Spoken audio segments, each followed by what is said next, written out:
Hello guys, Anthony David is my name, aka Chidav, and I'm so excited in today's video because in this video I'm going to be showing you all how to go about with the preparation of your seed yam. So this is an example of what a seed yam is, and this type of seed yam can be gotten when you harvest your yam twice through a process known as milking. You harvest your yam now without destroying the root system of your yam around the 6th or the 7th month, or sometimes it could even come really early. It all depends on how fertile your soil is and then the variety of the yam you are cultivating. And then if the management is right, you can achieve where size of tuber within 4 to 6 months. So once that happens, you cover up the root again, so it's going to develop into this within 3-4 months. So and then when it develops into this, sometimes it could be way bigger than this. You might even get another tuber. So basically we're going to be looking at how to go about with the splitting or the preparation of this seed yam prior planting. So that is what we are going to be talking about in this video. So I'm going to take you straight into it and show you all how you go with proper splitting and preparation of your seed yam. Let me say this: the seed yam could either be planted whole, and in some cases we might split them into set. This is basically dependent on the size of the seed we want to use. So I'm going to be showing you all how to go about it, how to identify when you need to split into 2 or when you have to split into 3.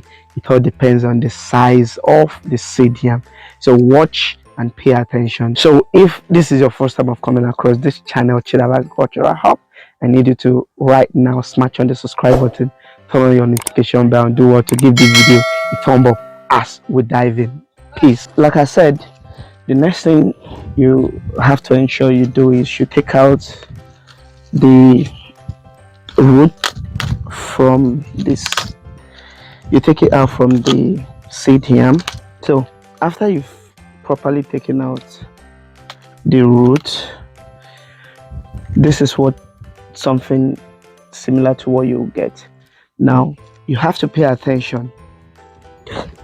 After you've taken out the root, you have to pay attention to the seed and understand how the seed is formed. I have my knife, I have my seed. I've been able to understand what this guy looked like, so I'm going to try to split it.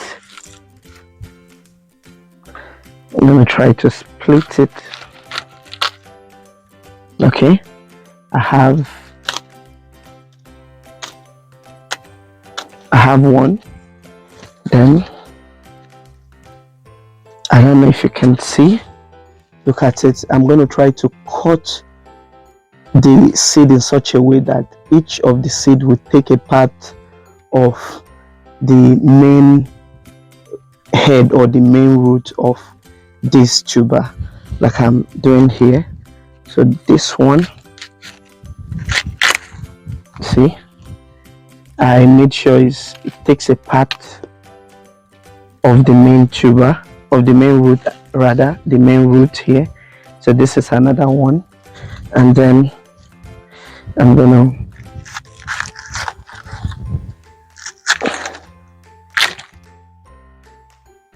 this is another one here, and then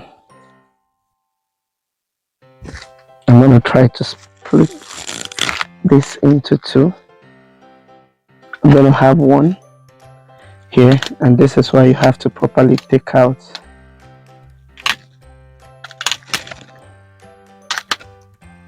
the root. So I'm going to have one here, and then I'm going to have this one. Okay, so remember, however, for each of this seed that you have, for each of the seed, I'm going to try to open it up a little bit at the tail end. Now the reason for doing this is you want the decaying of this tuber to happen faster than it would have without this being cut open. So because the tuber imbibes water from here, so the imbibition of water or the taking in of the water informs the seed or helps to break the dormancy faster, and then the seed feels as if it's already rainy season, because we're going to be doing the cultivation now in the dry season. So the seed feels as if, oh, it's rainy season already, we need to start emerging. You understand? So that's the essence of cutting it open. And then you have to also ensure that for this one now that has a decaying part, you have to take it out. Okay, any part that's looking that has decay, take it out and ensure you cut them out from the seed, because we don't want to take any decayed or any infested part of the yam and then plant it or introduce it into a new site. So we're ensuring we cut it out and then we open it. Okay, so that is what we have to do. So that's it basically, guys. With the splitting, at least from a single clustered seed, I'm able to get 5 different seeds down from this very one. So with this now, I am going to cultivate, and each of these is going to give me very massive tubers with proper management. So the next thing we're going to do is we want to ensure that each of these seeds now is properly treated. Okay, so because I'm going to be showing you some of these seeds have already been infested by insects, and some already have been infested by fungi and all of that. So all we want to do is we want to treat them to ensure that we destroy any colony of insects that must have built up, or any colony of fungi that must have built up. We destroy them and ensure that the new sets we are going to be planting are going to be disease free. Okay, so that is the essence of the treatment. Like I said, the size of the seed is going to determine if you're going to split or you're going to plant it as a whole. So for the tuber, like you can see right here, that is big in terms of the size.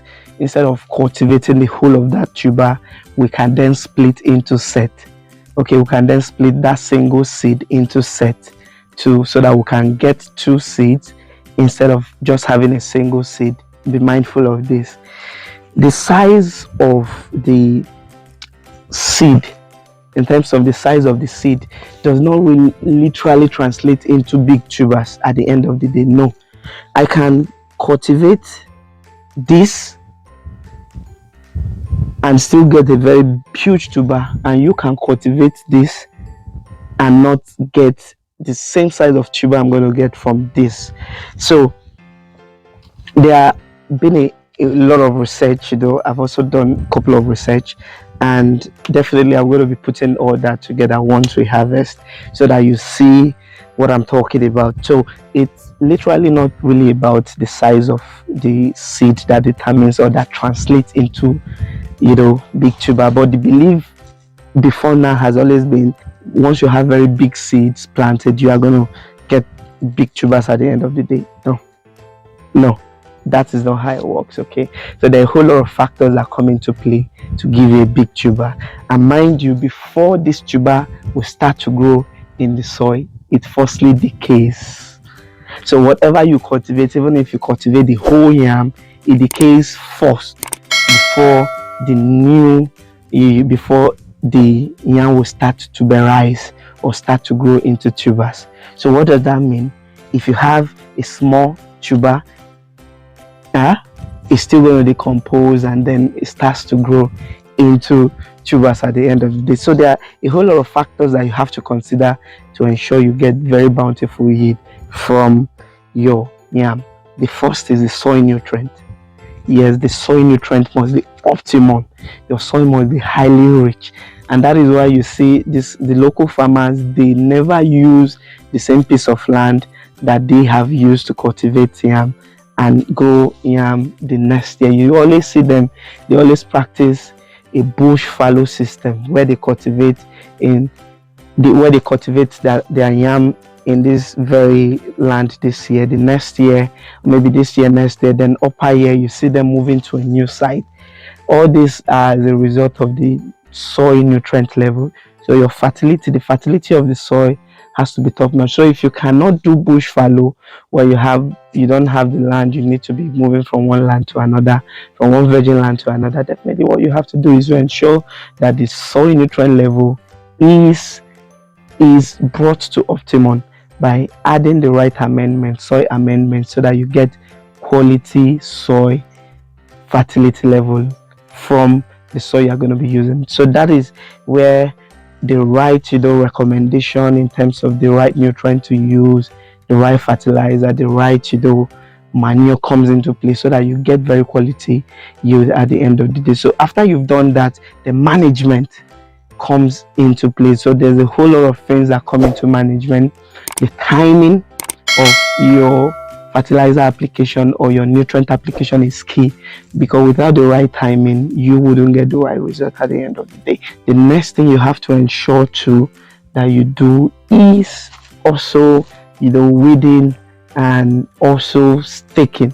Staking is very, very key. In fact, staking will determine if you have very quality yield at the end of the day. And sometimes very green looking leaves from your yam does not always translate into something good happening in your soil.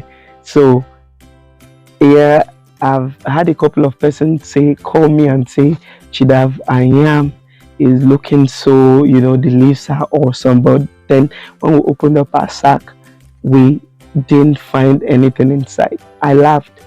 The reason is simply because you have applied the wrong nutrient into the soil, and then for each of these nutrients, they have their functions.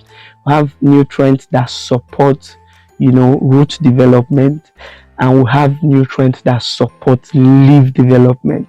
A couple of persons have ended up giving their yam nutrient that support leaf development without really giving nutrient that support the root development, and then at the end of the day, they do not get quality yield. So there's a whole lot that comes into play for you to get very quality tubers. So what I just want you to have at the back of your mind is that the size of your seed does not always translate into big tubers at the end of the day.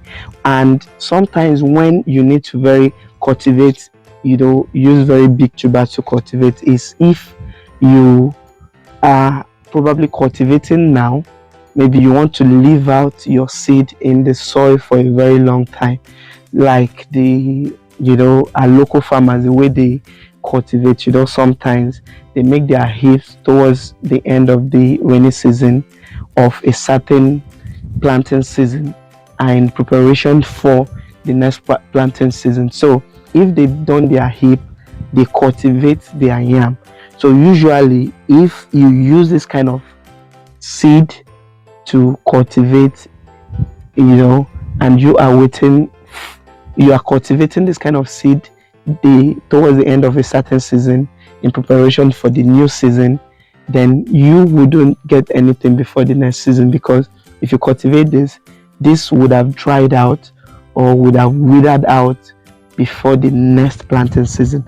And that is why they usually go for a bigger size of your seed yam, and they mulch so that the harshness of the environment wouldn't be too harsh on the seed, and then eventually they wither out, and when the next season comes, there won't be anything that would grow out, because of obviously the plant would have dried out in the soil. So that is why they use bigger size of seed. And yeah, and that is it. So I think that I'm able to explain a couple of age-long questions that must have been, why do they do this certain thing, why do they do it this way? At least we've been able to get to a level of knowledge that we now understand why certain things were done, and then how we can replicate or create such system in our own way by maximizing space, and then we don't need to jump from one farm to another just because we want to get very big tubers. All we need to do is we need to replicate that same situation at that same environment in our sacks and make sure these same tubers get the same nutrient level they would get even when they are planted in heaps. So that is it, and that is why we are now saying this is a new way to go. So I believe we've really been able to dissect a couple of questions that we might have as regards planting of yam, and then why we do certain practices. We don't just plant, we understand the reason for doing what, and that is why we say we are modern farmers, and we're different from, we want to do things different from the way they do it. Okay, peace guys.